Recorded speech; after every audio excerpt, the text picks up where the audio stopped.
Uzo stood at the front door, holding her heavy suitcase in one hand and her round, pregnant belly with the other. She had walked for almost 5 hours from the bus park, with no help, no car, and no rest. Her feet were swollen, her back hurt badly, and she could feel the baby coming any moment. She looked weak, tired and scared, but she still hoped someone in that house would show her a little kindness. But standing in the doorway was Mama Ben, her mother-in-law, with a hard face and angry eyes. She didn't open the door. She didn't even ask if Uzo was okay. Instead, she pointed to the backyard and said, "Go there. Animals give birth. You are no better." Her words were sharp like a knife. Uzo's eyes filled with tears, but she didn't beg. She didn't cry out. She just turned slowly and walked towards the backyard with her head down. The ground was wet from the rain. The sky was dark. There was no mattress, no towel, no help, only the goat shed behind the house. And right there, in the cold, on the dirty floor, Uzo's water broke. Her body shook from pain, but no one came to help her. No one cared. The people in the house closed their windows and pretended not to hear her screams. Uzo held onto a stick near the shed and pushed through the pain. She screamed, cried, and prayed all at once. Her clothes were soaked, her hands shaking, but she refused to let her baby come into the world without a fight. Alone, in the dirt, she gave birth to her child. No nurse, no family, no one to hold her hand. Just the moon and the night sky watching over her. When the baby finally came out, Uzo used her wrapper to clean him and wrapped him close to her chest. She kissed his forehead and whispered softly, "You are not shame. You are my light. Even if the world turns its back on us, I will not." That night, a mother and her child entered the world of pain, but also of strength, and that was only the beginning. Uzo lay on the cold ground behind the goat shed, shaking from the pain. The sky was dark, and the only light around her came from the soft glow of the moon. There was no one beside her, no hand to hold, no voice to comfort her. She was completely alone, but still, she did not give up. With each cry and scream, she pushed harder. Her whole body was in pain, but her heart was strong. She knew she had to bring her baby into this world, even if the world was cruel to them. After hours that felt like forever, her baby finally arrived. A soft, tiny cry broke the silence of the night. Uzo looked down at her child and began to cry, not from pain anymore, but from deep emotion. Her baby, born in dirt and darkness, was alive. His small eyes opened slowly, looking up at her as if he already understood everything, as if he'd seen the truth even before he could speak. Those little eyes didn't cry much. They just stared at her, calm and knowing. It was as if he already knew the story of their pain. Uzo used her wrapper to clean him gently. Her hands were shaking, but she moved carefully, making sure he was warm and safe. She wrapped him close to her chest and whispered, "You will never know shame, even if this is how we begin." Her voice was soft but full of promise. She didn't care where they were or what people said. Her child would grow with love, not shame. All through the night, Uzo sat with her baby, holding him close. The house, just a few feet away, was full of people who chose to stay silent. No one opened the door. No one came to ask if she was alive. They heard her screams, but they ignored her. No water, no cloth, no help. The next morning, the sun came up slowly. Uzo stood up with weak legs and her newborn in her arms. Her wrapper was stained, her hair was messy, and her eyes were tired, but she walked back into the compound with quiet strength. The people in the house stared at her, some pretending not to see. Their faces were cold, but Uzo didn't look away. She walked past them, her baby held tight, and in her heart, she made another promise, that he would never feel unwanted, no matter how they treated her. Uzo met Ben during their university days. They were young, full of dreams, and truly in love. They studied together, laughed together, and supported each other through tough times. Ben was her best friend, her biggest cheerleader, and when he proposed to her in front of his friends, Uzo felt like the luckiest woman alive. Everyone clapped and cheered, and for a moment, everything felt perfect. But that happiness didn't last long. From the day they got married, Ben's family changed. His mother, Mama Ben, and his younger sister started treating Uzo like she was nothing. They didn't care that she had been with Ben through his hardest times. They didn't care that she loved him truly. All they saw was that she was not the wife they had planned for him. They had someone else in mind, a rich politician's daughter with fancy clothes and powerful connections. That's who they wanted Ben to marry, not Uzo, a simple girl with no big name or background. "She's not our kind," Mama Ben often said. "She has nothing to offer." The sister would whisper behind Uzo's back, saying she only married Ben because she wanted to escape poverty. They believed she had trapped him with love, and they never gave her a chance to prove herself. Even though Uzo worked hard to please them, cooking, cleaning, and showing respect, they always found a way to look down on her. Things got even worse when Ben lost his job. Instead of supporting him, the family turned on Uzo completely. They said her bad luck had followed him. "Your womb brings curses," Mama Ben shouted one day, pointing at Uzo's stomach. "Ever since you came into his life, everything has fallen apart." Uzo stood there, speechless, holding her tears. She didn't know how love had turned into so much pain. Even after she gave birth, hoping the baby would soften their hearts, nothing changed. No one came to carry the child. No one congratulated her. The baby was treated like he didn't exist. Mama Ben refused to hold him. The sister even called him a burden.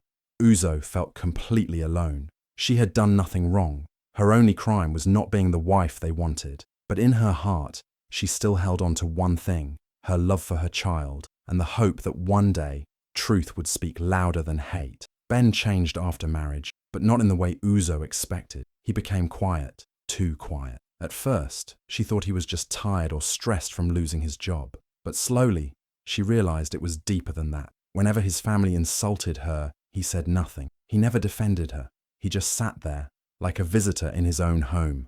Uzo tried to hold on to hope, thinking maybe one day he would stand up for her. But that day never came. One evening, while Uzo was breastfeeding their baby, Ben's sister walked into the room and laughed coldly. "You sure this baby is even my brother's?" she said. "He doesn't even look like him. Maybe it belongs to one of those campus boys." The words hit Uzo like a slap. She looked at Ben, waiting, praying he would say something, anything, to shut his sister up. But Ben didn't move. He simply looked down at his phone and said nothing.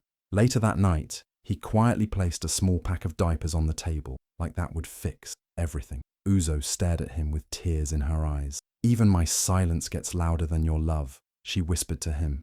Her voice was shaking, but her heart was already tired. She had begged, cried, and waited for her husband to speak. But now she understood. He had chosen to stay quiet, and silence, when there is injustice, is another kind of betrayal. She stopped complaining after that night. Instead, she picked up her phone. Whenever Mama Ben shouted at her, she recorded it. Whenever the sister accused her of sleeping around, she wrote it down. When they refused to give her food or insulted her baby, she kept proof. Bit by bit, she started gathering every painful moment, not because she wanted revenge, but because she wanted the truth to be remembered. Uzo didn't want anyone, not even Ben, to pretend this pain never happened. She no longer expected love from him. She just needed to protect her baby and her own sanity. Ben still lived in the same house, but to Uzo, he was already a stranger, a shadow of the man she fell in love with. She watched him drift away, day by day, and the saddest part was, he didn't even notice. Uzo carried her hurt quietly, but her silence now had a purpose, and one day, that silence would speak louder than all their lies. The family told Uzo they were organizing a naming ceremony for her baby. At first, she felt a little hope. Maybe they were ready to accept her child. Maybe things would finally change. But deep inside, something didn't feel right. Still, she stayed silent and watched. The day of the naming came. People from the community showed up, curious and excited. But instead of joy, what happened next was pure humiliation. They dressed her baby in old, torn clothes, rags that even goats wouldn't wear. No new wrapper, no shoes, not even a cap. Her baby looked like a beggar's child. Uzo's heart broke, but she held her baby tight and stood strong. She then noticed the way some guests were looking at her, whispering and laughing. Ben's family had already gone around spreading gossip. They were saying the baby didn't look like Ben, that maybe Uzo had cheated, that maybe the child belonged to someone else. And then, in the middle of everything, one of Ben's aunts stood up and said loudly, "Let's settle it once and for all. We want a DNA test. Bring it on naming day. We deserve to know who the real father is." Gasps echoed around the compound. Some people laughed nervously, others looked shocked. But Uzo didn't cry. She didn't scream. She just smiled softly, as if the words didn't touch her. She said nothing. She simply carried her baby inside and closed the door behind her. That night, while everyone was still talking and laughing about the drama, Uzo packed a small bag. She wrapped her baby in a clean cloth and quietly left the house. She didn't tell anyone. She walked straight to town and went to see a doctor she trusted, an old friend from school who now worked at a private clinic. There, she told him everything, every insult, every lie, every doubt. The doctor looked at her with kind eyes and nodded. He agreed to help. And that night, Uzo made a plan, not to fight them with anger, but with truth. She didn't want to just defend herself. She wanted to shut every mouth that had ever questioned her, once and for all. She didn't know how the test would change things, but she knew one thing for sure. She would never let her child grow up in shame. Not anymore. The compound was bright and full of people. Chairs were set, decorations were hanging, and music played softly. It looked like a real celebration. But Uzo knew the truth. It was a trap. Mama Ben had invited the whole village, elders, church leaders, neighbors, even distant relatives, not to celebrate the baby, but to disgrace her. They were all waiting for one thing, the DNA result that would supposedly expose her. Cameras were set up like it was a wedding. People were whispering, waiting for drama.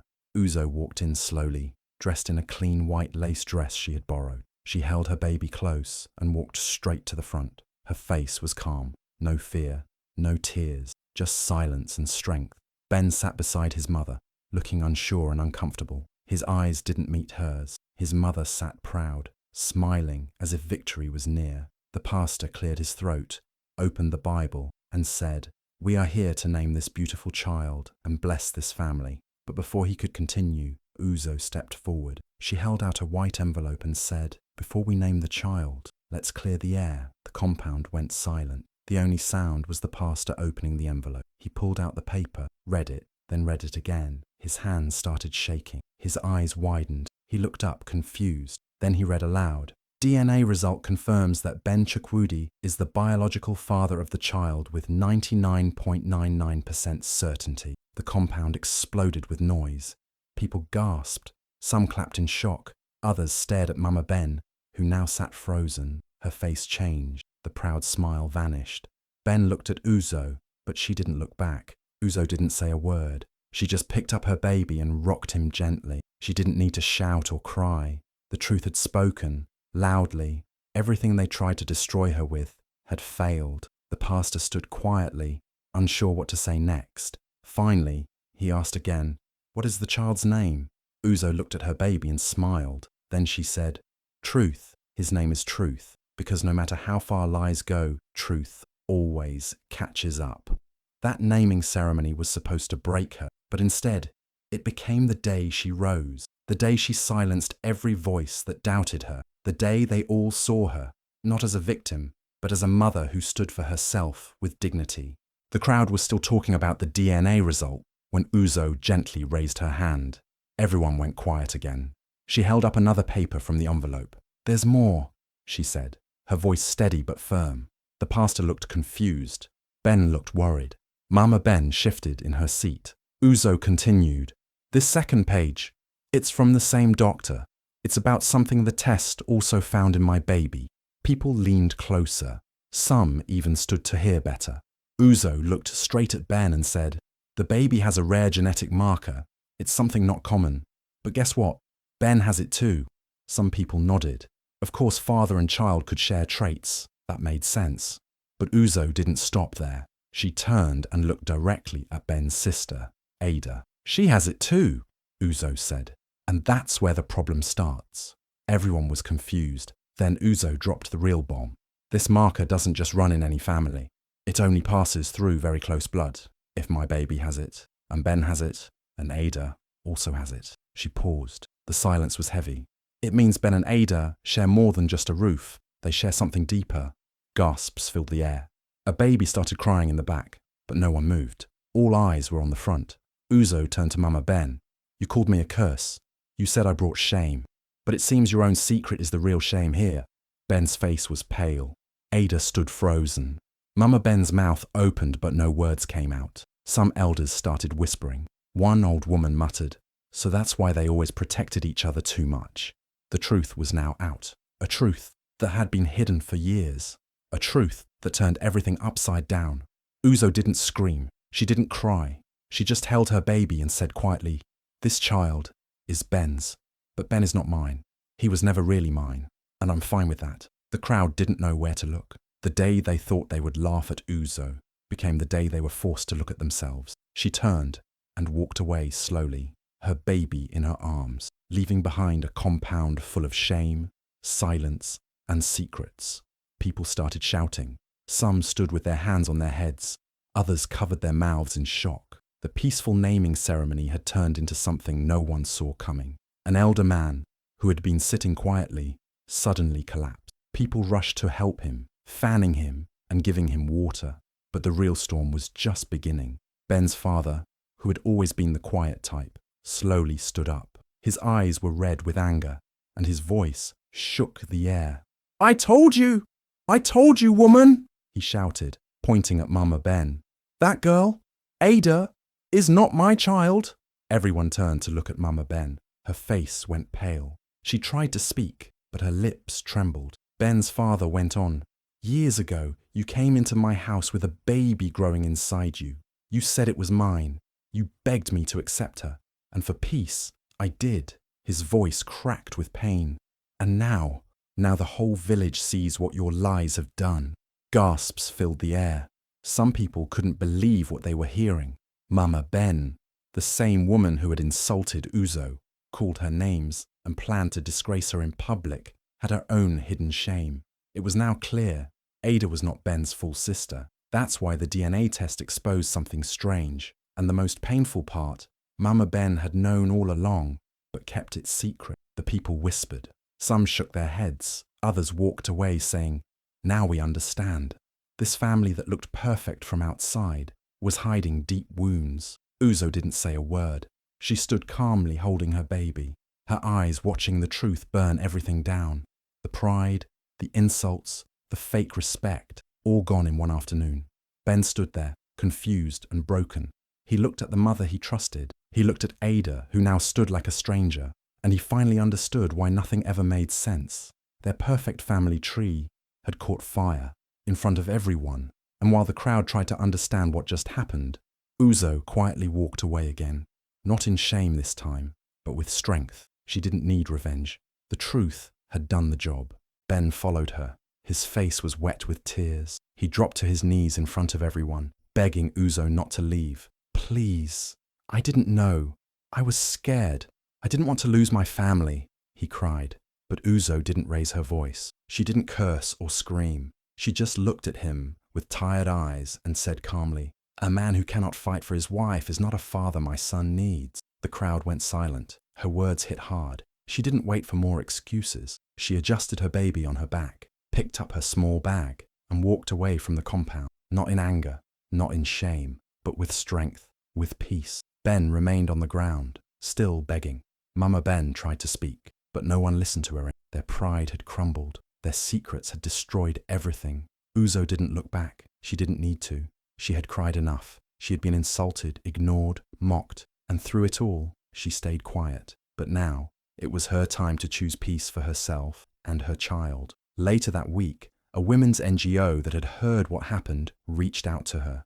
They said, "We heard your story. You are brave. You are the kind of woman we want on our team." They offered her a small house to stay and a job to help other women in crisis. Uzo smiled and said yes, not just for herself, but for every woman who had ever been treated like she was nothing. She started fresh. She made new friends. She raised her child in a place filled with love, respect, and truth. And even though life wasn't perfect, it was peaceful. Her child laughed often. He grew up happy, safe, strong. Sometimes people from the village would visit the town and see her. They would say, "That's Uzo, the one they tried to break." And others would reply, "But she didn't break. She rose." Uzo didn't need to prove anything anymore. The world had seen the truth, and that was enough. 1 year later, Uzo stood in a small but beautiful hall, holding her son close. He had just turned 1. There was music, balloons, and a cake with 2 names written on it, Hope and Fire. Those were the names she gave him.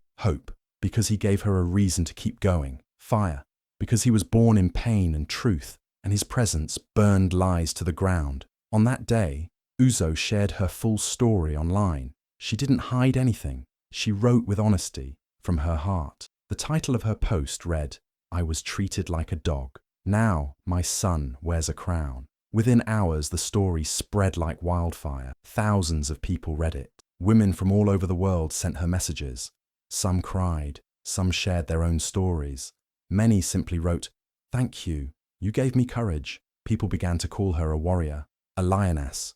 But Uzo didn't want titles. All she wanted was a world where women like her didn't have to suffer in silence. Meanwhile, the family that had once mocked her, laughed at her, and treated her like trash, stayed silent. Their compound, once full of noise and pride, was now quiet. Visitors stopped coming. No music, no celebration, just whispers.